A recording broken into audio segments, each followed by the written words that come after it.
eu estou envergonhada, eu estou numa situação de vergonha, eu vou para esse lugar minúsculo, aonde eu me sinto sozinha, aonde eu me sinto exposta e aonde eu me sinto inadequada. E o que acontece quando eu estou nesse lugar? Eu congelo, eu não crio, eu não vou para frente, eu não sou abundante, eu procrastino, tá?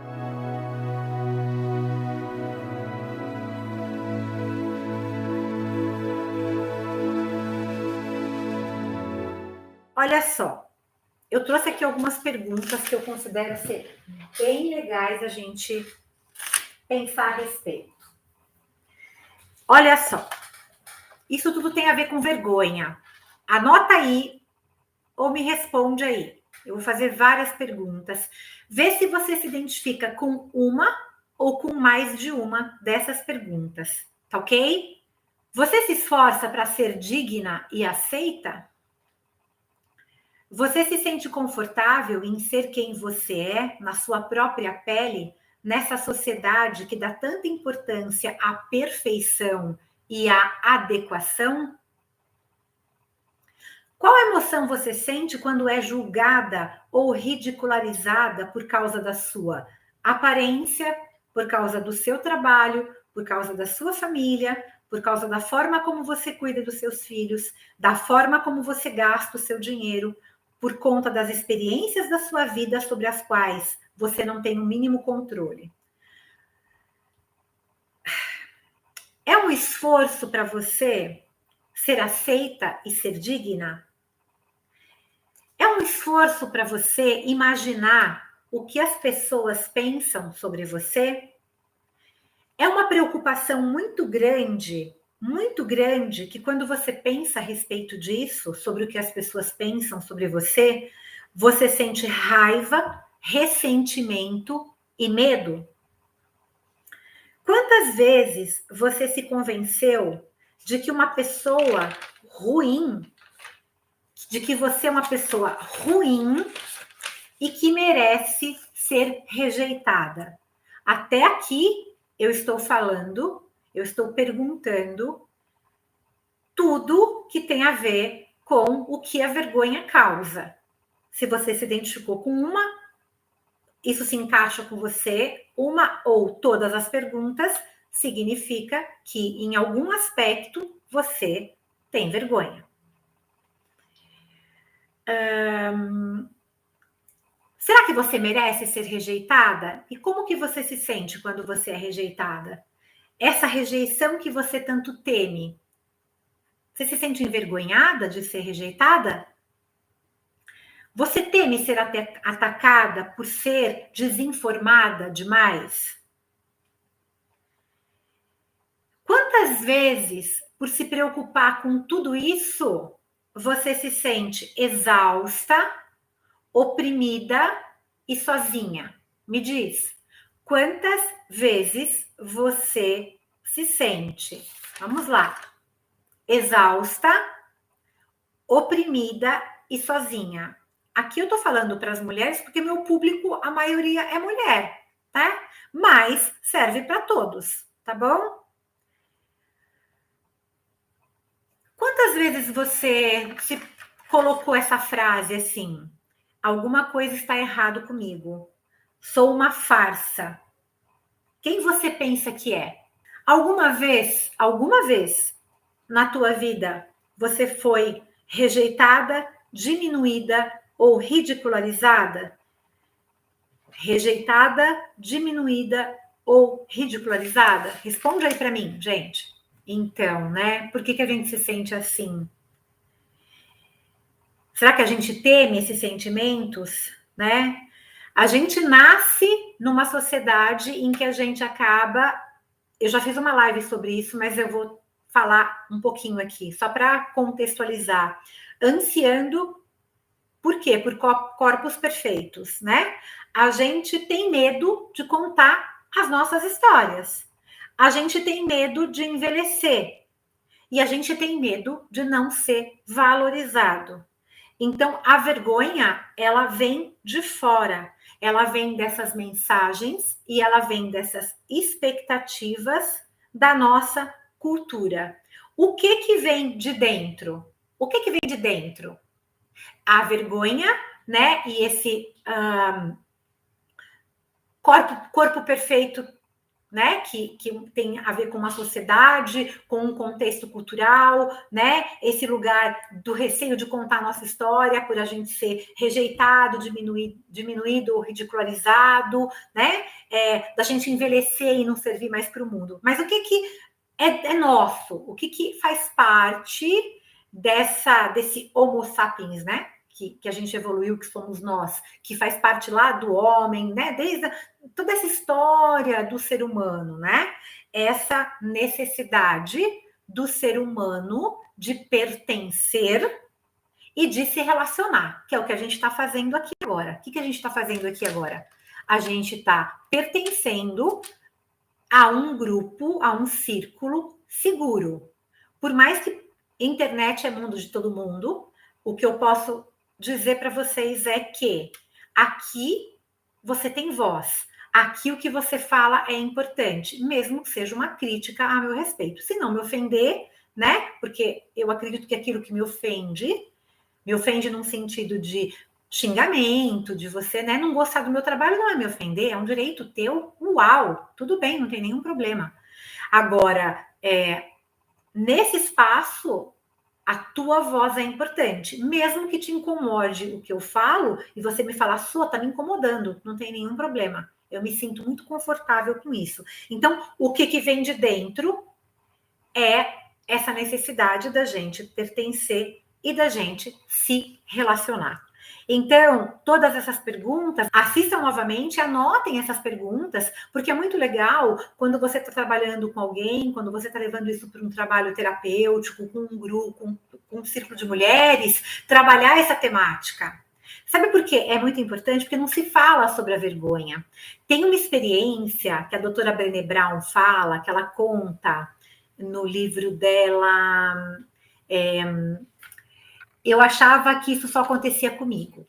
Ela foi levar uma palestra para uma cidade, que eu não me lembro qual era, e ela entrou no avião e ela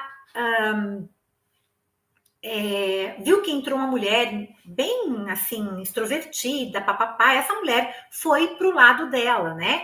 E essa mulher perguntou, sentou do lado dela, né? Ficou, e aí os motores ligaram, e a mulher perguntou para ela, onde você está indo? O que você está indo fazer? E a doutora Brené falou assim, eu trabalho com mulheres e eu estou indo dar uma palestra sobre, como é que é? Vergonha, mulheres e vergonha. Aí a mulher perguntou para ela, mulheres e maconha? Uau, que sensacional! E o avião subiu, decolou, e a mulher, que bacana, você trabalha com mulheres e maconha, né? Vergonha e maconha, que sensacional! E a doutora Brené Brown falou para ela, não, eu estou dando uma palestra sobre mulheres e vergonha, que foi o resultado desse livro dela. Aí a mulher então disse para ela, entendi, tá. E não sentiu nenhum interesse, né? Se ela fosse falar sobre maconha, com certeza não tem nenhum problema em falar sobre maconha, mas o interesse foi muito maior do que falar sobre vergonha. Né? Então, para a gente entender um pouquinho sobre vergonha, eu trouxe essas perguntas para ver se a gente se encaixa, se a gente sente tudo isso, porque tudo isso, num estudo científico, fala sobre o que a gente sente e que tem a ver com as expectativas externas, mas que também faz parte dessa necessidade humana de pertencer e de se relacionar. O restante são mensagens e expectativas da nossa cultura. Então, eu vou trazer aqui alguns significados para vergonha, ou algumas explicações por que é a vergonha.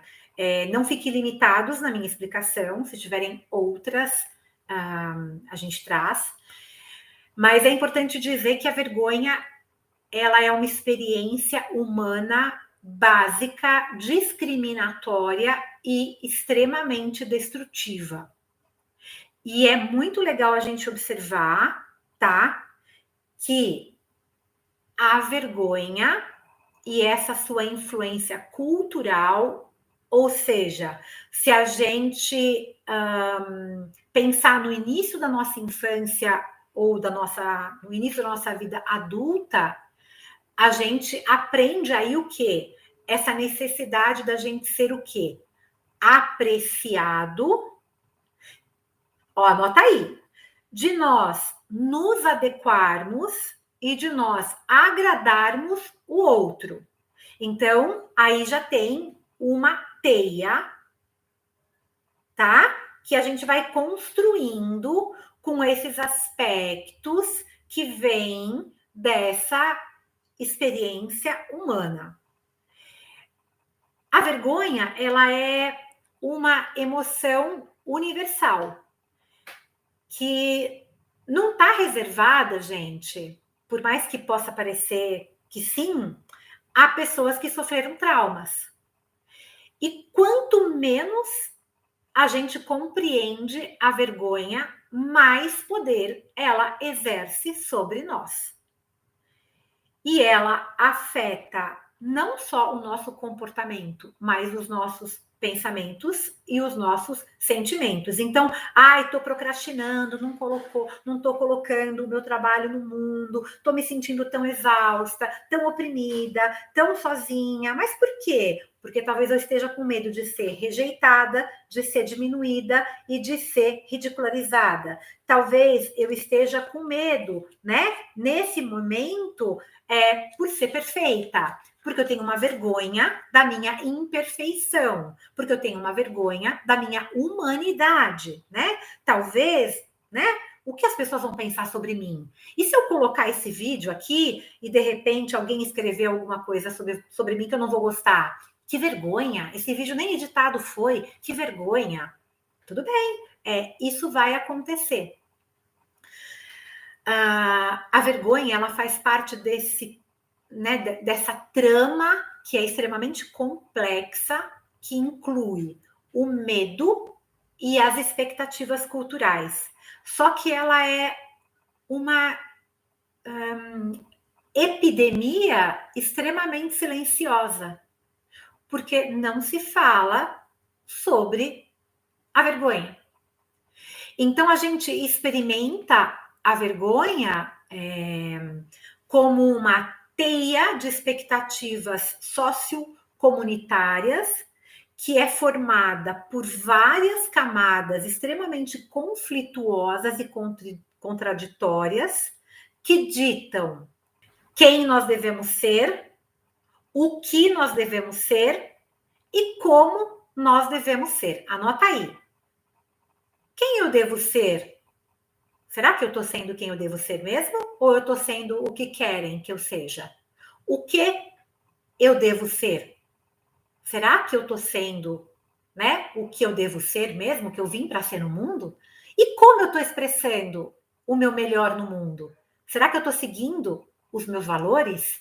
Será que eu estou seguindo isso tudo? E isso nos leva na nossa sociedade, muitas vezes, nós mulheres, a odiar o nosso corpo, a temer a rejeição, a parar de correr risco. Por isso que muitas mulheres me procuram para quê? Porque querem colocar o seu trabalho no mundo e estão lá, naquele lugar em que elas acham que tem uma baixa autoestima. Mas no fundo, não é uma baixa autoestima. No fundo, elas têm vergonha. Porque é diferente baixa autoestima de vergonha. Mas eu já vou falar para vocês isso. E aí a gente acaba ocultando, né, as nossas experiências da nossa vida porque a gente receia que os outros nos julguem.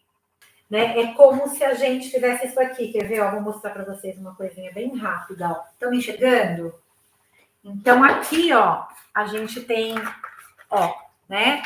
A gente tem aqui uma linha, né? Tá? Estão vendo a linha?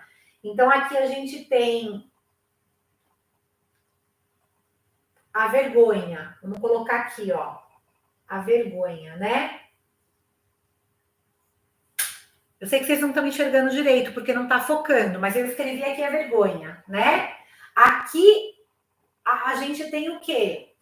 O que seria o oposto da vergonha? Coragem. Então, a vergonha e a coragem, né? Aqui, né? E aí, aonde você está? Coragem e a vergonha. Aonde a gente oscila, às vezes a gente está aqui, às vezes a gente está aqui, às vezes a gente está aqui, às vezes a gente está aqui. O que a gente tem que fazer? Entender o que é isso tudo aqui, ó, para que a gente possa estar sempre mais próximo disso aqui. Mas a gente tem que falar sobre isso aqui. A gente tem que conversar sobre isso aqui, tá? A gente tem que sempre estar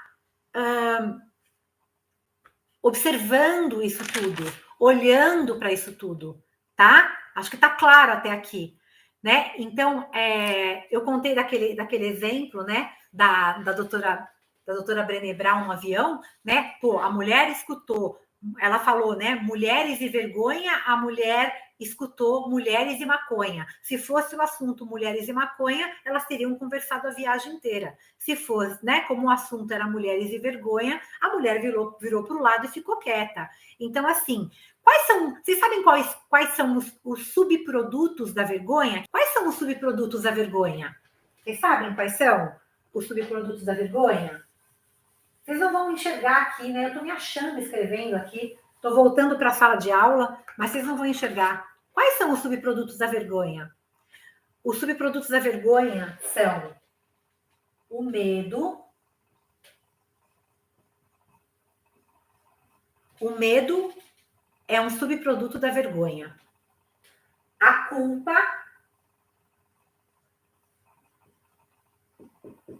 Ok? E a desconexão.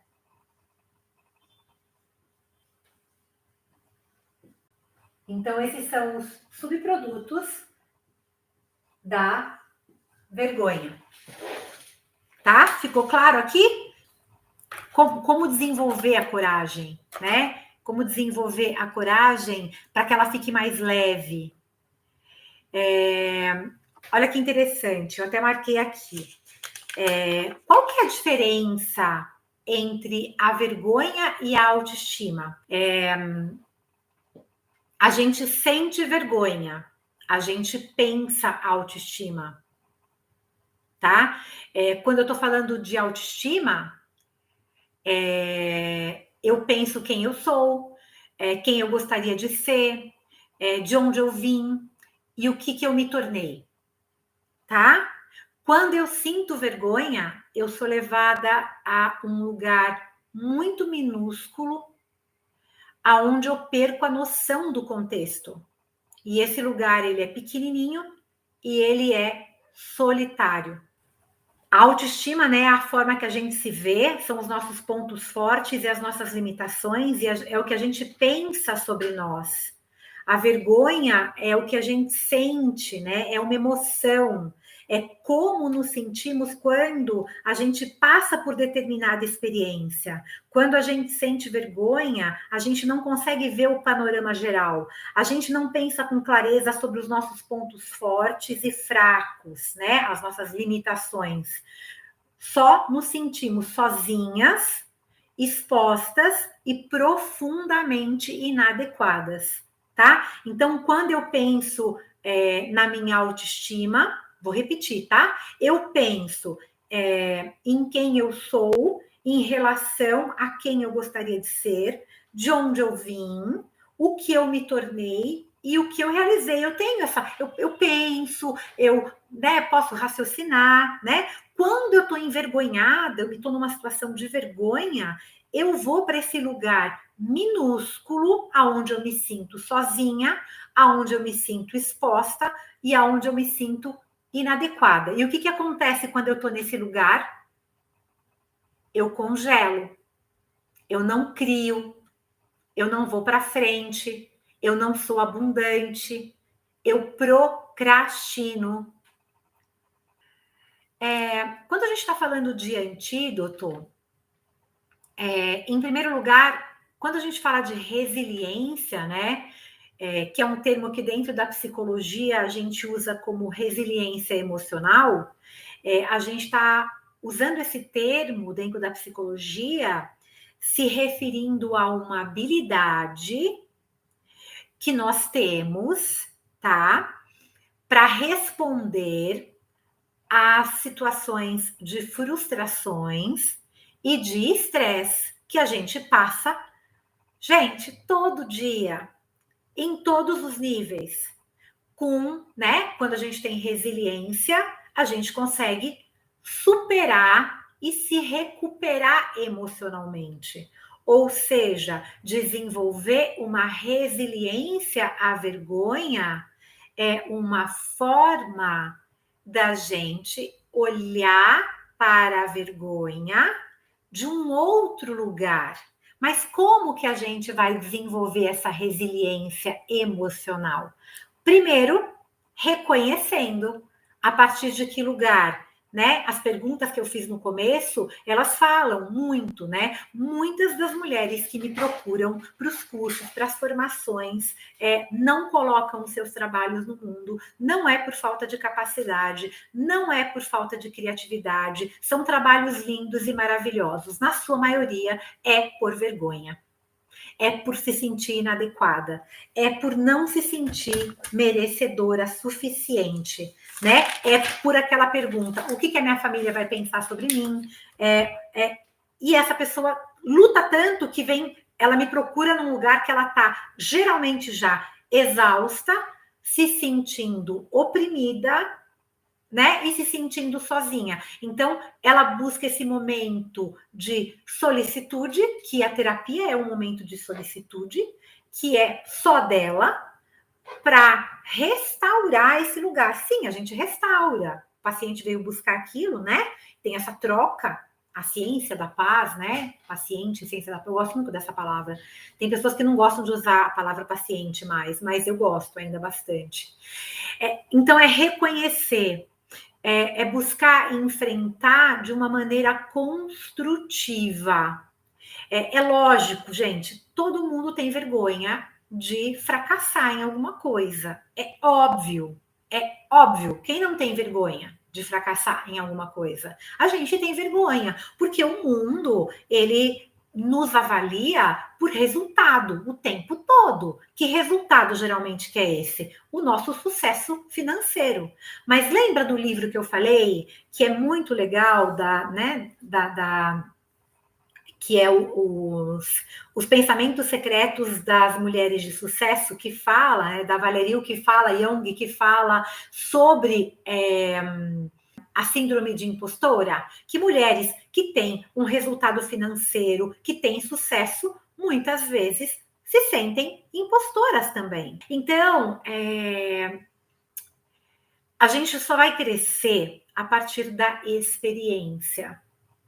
Quando eu me separei pela segunda vez, pela primeira eu não me senti fracassada, porque eu era muito nova, não deu tempo para isso. Então, foi uma experiência que foi muito válida, e apesar de ser muito nova, e eu ser mãe solo muito nova, eu tinha 19 anos quando eu me casei, 20, com 22 eu me separei e tinha um filho, né, de 2 anos. E veio aquela sensação de fracasso, mas eu não deixei que ela tomasse posse. Mas no meu segundo casamento, sim. Eu me sentia não fracassada pelo casamento que não deu certo, mas fracassada por eu não me adequar ao casamento. Eu me sentia um fracasso, porque eu tinha vergonha, porque eu tinha pedido a separação e tinha... Que vergonha, eu, mãe de 2 filhos, mais uma vez pedindo a separação, porque eu não estava feliz naquele casamento. E eu tinha uma escola de educação infantil, eu tinha um nome a zelar. Então, eu me senti muito envergonhada, eu me senti muito sozinha, muito oprimida e muito exausta. Naquela época, eu peso 75 quilos hoje, eu fiquei pesando 50. Eu me sentia a pior pessoa do mundo, porque todo mundo me julgava, mas a pior pessoa que me julgava era eu mesma. Então, não foi fácil, Não foi fácil, mas o que eu queria? Eu tinha um sonho ali de liberdade. Desse lugar eu falava, mas é possível que eu tenha que ficar infeliz para o resto da minha vida aqui. Não é possível que eu não possa ter sucesso profissional se eu abrir mão disso aqui tudo. Por que eu vou ter sucesso só se for aqui? Por que eu tenho que continuar aqui, né? Aí eu comecei, eu já fazia alguns atendimentos, já tinha me formado, já tinha feito 1000 coisas, e eu falei, não, eu sou importante para o mundo. Mas eu tinha muita vergonha. Eu levei muito tempo para dar esse boom, para chegar na epifania, né? Para chegar naquele lugar de uau! Porque eu tinha muita vergonha. Muita, não é pouca, é muita vergonha. Tá? Então é extremamente comum.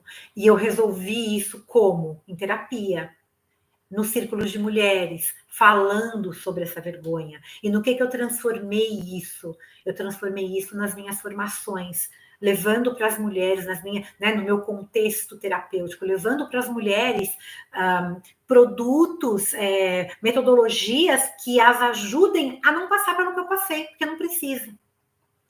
Mas voltando, né? Então, o antídoto primeiro antídoto, a coragem.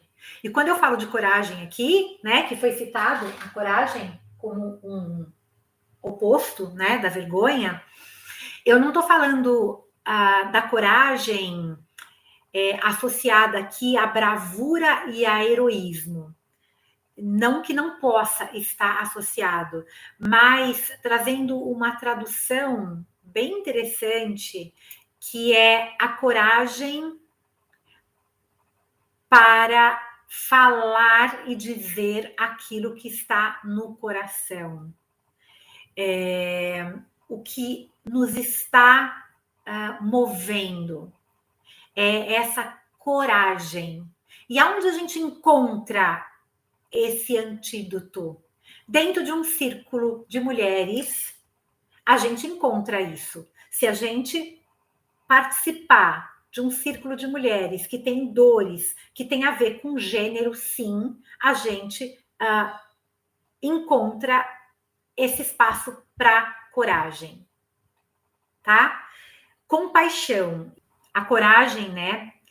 E a compaixão empática, são componentes cruciais da resiliência à vergonha. Mas também a gente, dentro dessa coragem, a gente precisa ter essa coragem e essa compaixão, e aí eu vou colocar, né, a coragem, a compaixão empática, né, que é a mais poderosa ferramenta da compaixão, que é essa habilidade emocional que nos permite reagir de forma significativa e solidária ao outro, né? E o pré-requisito da empatia é a compaixão. Eu não vou conseguir ser empático se eu não tiver compaixão, né? Só é possível eu reagir com empatia se eu estiver disposta a ouvir a dor do outro, a ouvir a dor do outro. E quando eu escuto a dor do outro dentro de um círculo de mulheres, eu me identifico. Por quê? Porque tem uma dor de gênero. Porque todas as mulheres, não estou dizendo que os homens não sentem, mas é de um lugar diferente. Não estou falando que nós temos que nos colocar no lugar da vítima, mas nós somos mais oprimidas, sim, isso é fato, isso é científico, tá? Isso é pesquisa. Então, isso está aí, né, numerado. Então, não sou eu que estou falando, tá? Então, os conflitos que nos tornam humanos, né, os nossos medos, as nossas imperfeições, as nossas perdas e a nossa vergonha precisam ter espaço para serem escutados. E aonde a gente encontra isso? Num processo terapêutico. Sim, é maravilhoso, mas dentro de um círculo seguro, dentro de de um círculo de mulheres, a gente tem isso muito forte. Por quê? Porque tem a troca. Né? A gente só pode reagir com compaixão à história do outro quando a gente assume a nossa própria história. E como que a gente vai contar a nossa própria história? Se a gente nem sabe que história que é a nossa. Se a gente não sabe nem se a gente está sendo o que o outro quer que a gente seja. né? Como é que eu estou me comportando? Com medo?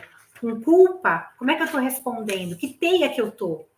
E aí a compaixão, gente, lembrando que ela não é uma virtude, ela é um compromisso. Dentro do meu círculo de mulheres, sempre quando eu trabalho com grupos, a gente faz um selo, né? É como se a gente fizesse um compromisso entre o grupo, né? Que é desenvolvermos a compaixão, essa compaixão empática, tá? Então nós precisamos, para lidar com a vergonha, falar sobre ela e desenvolver, primeiro, a coragem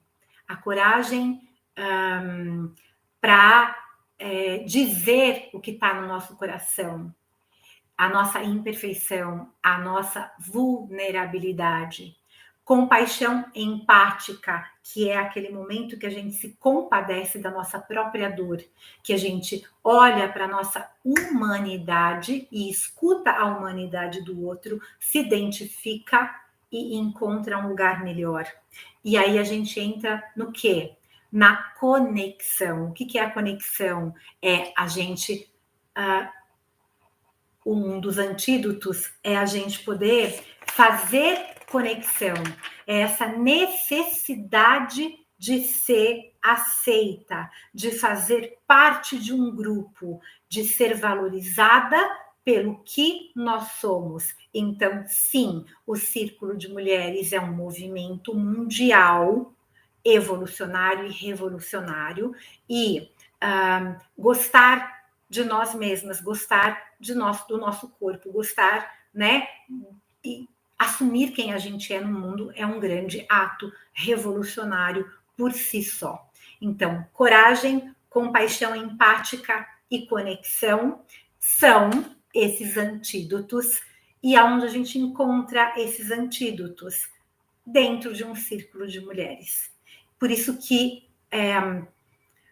o que eu ofereço quando eu formo mulheres para que elas se sintam, sim, poderosas, conectadas, merecedoras e também milionárias, que eu quero dizer é prósperas, porque tem gente que tem dinheiro e não tem prosperidade.